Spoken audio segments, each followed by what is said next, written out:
This is how I would learn motion design if I could start over. For context, I've been in the motion design industry for the past 15 years, working with companies like Google, the United Nations, and the Gates Foundation. So today in this video, I'm going to share with you my 7 principles for learning motion design.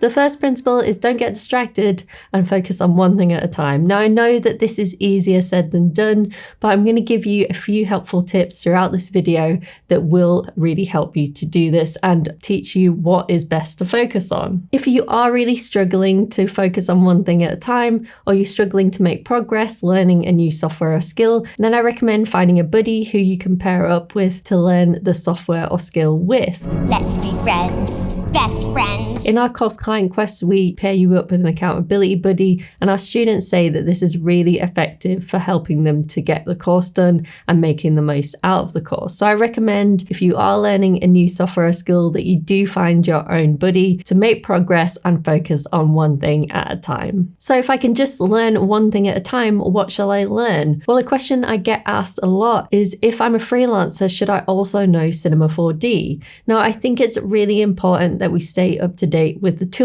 and what is industry standard. But as we know, so many new AI tools are coming into the market as well. I think it's going to make it incredibly hard to stand out if more and more non-designers are starting to use AI tools to create their design, animation, and 3D work. So how, as motion designers, do we stand out then? So that brings me on to point 2. Instead of focusing on software skills, we should focus more on creative and marketing skills. So I believe we should focus on animation and design skills, yes, of course, but we should also focus on storytelling and copywriting skills. Now, these are 2 skills I think are very underrated in our industry, but actually incredibly vital. One reason is that they will help you to stand out to your clients and potential employers, but also they will help you to market yourself. And it's really, really important to learn how to market yourself, because if you're the best designer or animator in the world, but no one knows who you are, you're not going to get much work. So it's really incredibly important to learn how to do this. If you want to learn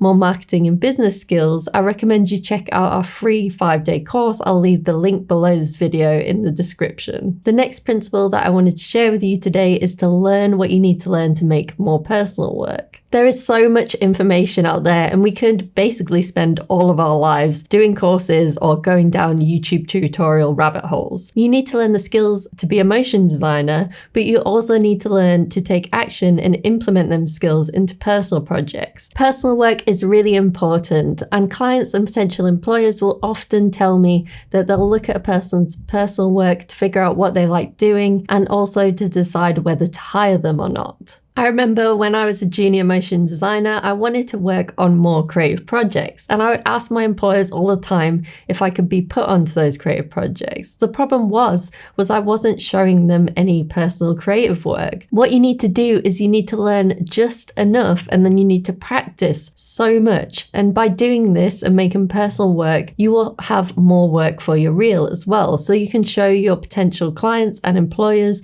what you can do. When you're first starting out, I definitely recommend taking courses with the likes of School of Motion, Ben Marriott, and of course with ourselves at Motion Hatch. But what you need to do is you need to implement on what you're actually learning and take action. So how do you not get distracted, and how do you do this? Well, this brings me on to my next point, which is to create yourself a learning plan. So how do you make a learning plan? Well, I recommend that you break your year up into quarters, so Q1, 2, 3, and 4, and you assign different courses or different types of learning to each quarter. So for example, I want to learn even more about systems and processes in Q1. In Q2, I'm going to learn more about storytelling, and then in Q3, I'm going to take a little break, and in Q4, I'm going to learn more about copywriting. So I recommend you do the same thing for yourself, and I'd love to hear below this video what you've chosen to learn this year and if you're going to break them up into this learning plan. So learning principle number 5 is to get around other professionals. This is going to make your learning so much quicker. I remember when I first started out as a motion designer, I learned so fast by working with other motion designers. Now, ideally what you would do is you would work in-house at a studio or an agency around other motion designers, but I know that this isn't possible for everyone. So what I recommend, if you can't do that, is you get involved with the community. Now, we have some communities attached to our courses in Motion Hatch, so you're always welcome to join those. I'll pop the links below this video in the description. You can also find communities online, such as on LinkedIn. I know a lot of our students are getting a lot out of LinkedIn right now, and there's a big motion design community there. So I recommend you go on there, start posting, but more importantly, start interacting with other people's posts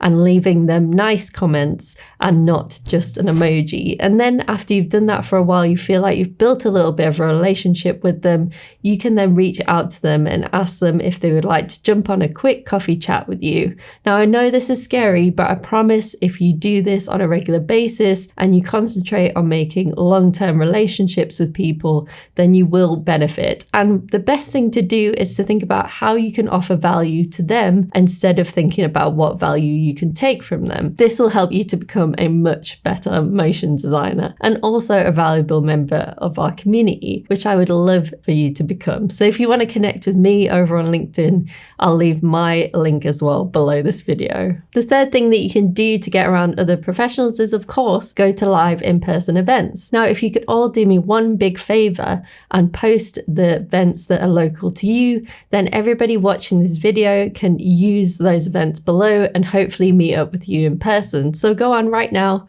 pop those links below this video, and then that can help everyone who watches this video to attend live events and to meet each other. So my 6th principle of learning motion design is to be a lifelong learner. Now, as we know, the software is changing on a daily basis, so we should be constantly sharpening our tools and constantly improving our craft. I don't get older, I just get better. So how do we keep up with all of this? Well as doing a learning plan, we should also employ just-in-time learning, which leads me on to learning principle number 7, which is learn just in time what you need to achieve your goals. So I heard this first from entrepreneur Pat Flynn, and I really like this idea, and I do it myself often. It's easy to just keep learning and feel like you're being productive, but it can be counterproductive sometimes to just keep learning and never take any action. So let's say, for example, you need to learn about a plugin for a particular project you're doing. You might just learn about it when you need to use it for an actual project or a job. Now, this is just-in-time learning. I'm a big fan of it because I think that a lot of us